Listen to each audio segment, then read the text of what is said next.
Today we're working on scientific notation. Number 1, in parentheses 3.2 times 10 to the 4th power times, and this should be in parentheses, 5 times 10 to the 2nd power. The first step is 3.2 times 5. We're going to take what's on the outside and we're going to times it with what's on the inside. 3 times 2 times 5, if you use your calculator, it's 16. Okay, the second step is to take what's in the inside of the parentheses and add, and we're talking about the exponent, add the exponent to what's in the inside of the parentheses here, which is 2. So 4 plus 2 is 6. So you have 10 to the 6th power. See how we did 3.2 times 5 equals 16? We just wrote the 10 because we need to, but we're really not paying attention to that. We're doing 4 plus 2 is 6. So now you have 10 to the 6th power. The vocab word is coefficient. Coefficients are numbers that are 1 through 10. Your job in these problems in scientific notation is to get a coefficient. So we know that the coefficient comes from step 1. This number right here, it's 16. 16 is bigger than 1 through 10, so we have to make it smaller. We have to make it 1 through 10. Because 16 from step 1 is bigger than 1 through 10, you must change 16 to 1.6. So what you need to do here is called a decimal. So you would take the decimal, which is, you know from grade school, the decimal is always on the last number, even when you don't see it, and move it over 1 so it can become smaller. If you moved it to the right, it would be 160 and it would be way too big. But if you move it to the left, it's 1.6 and it's just the right size. So 1.6 is a new problem. Let's rewrite the new problem. The new problem is now 1.6 times 10 to the 6th power.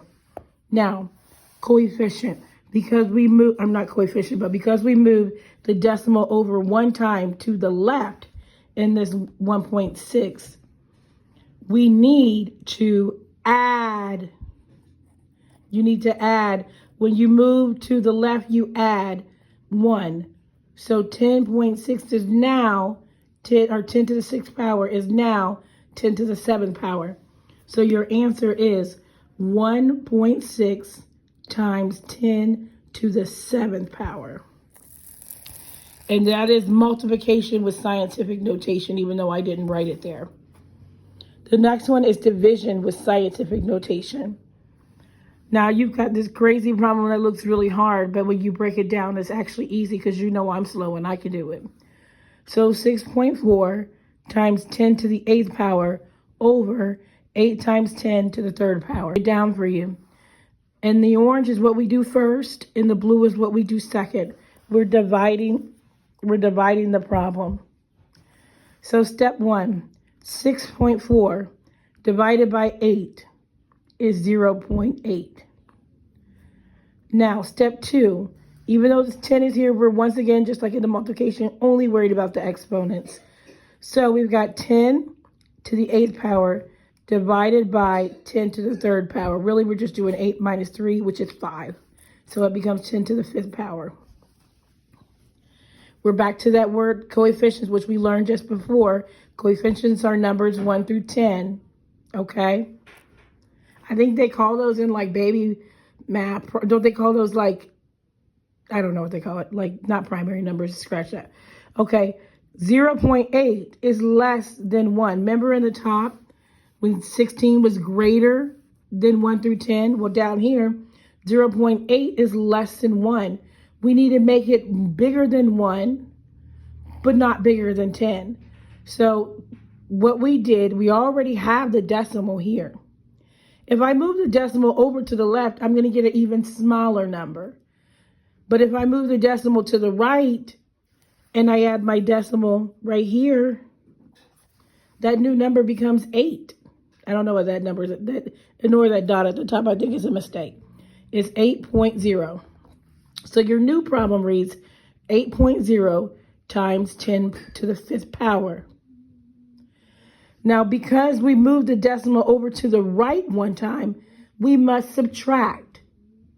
So when you're moving your decimal to the left, you must add. When you move your decimal to the right, you must subtract. So the answer is now 8.0 times 10 to the fourth power.